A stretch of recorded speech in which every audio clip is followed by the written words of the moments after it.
Divas reizes viņš bija izmēģinājis sadarbību ar Lietuvas aģentūrām, un abas reizes atgriezās pie mums. Vēl viens interesants stāsts ir par Crown pretrūsas apstrādi, tieši par šīs franšīzes attīstību un izaugsmi Lietuvas tirgū.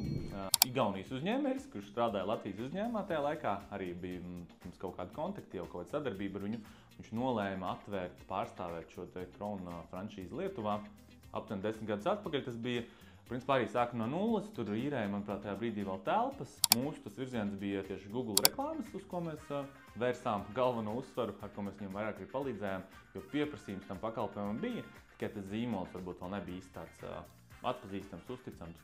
Paralēli, protams, arī sociāla tīkla dažādas un klātienes arī pasākumi tika veikti. Doma tāda, ka principā dažu gadu laikā, principā jau šobrīd, 10 gadus pēc atvēršanas viņš ir kļuvis par vienu no nozares top uzņēmumiem Lietuvā un var jaunas filiāles, jaunas pārstāvniecības. Tā kā jā, arī tāds diezgan interesants un veiksmīgs stāsts. Arī šeit ar šo klientu bija daži tādi interesanti pavērsieni, ja atkal lūzuma punkti, kam vadīgi to nosaukt. Pie viņa ik pa laikam vēršās dažādi, teiksim, lielas Lietuvas šīs aģentūras, kas arī piedāvā sadarbību, izdevīgākus nosacījumus, jā, varbūt kaut kāds plašāku pakalpojumu klāstu.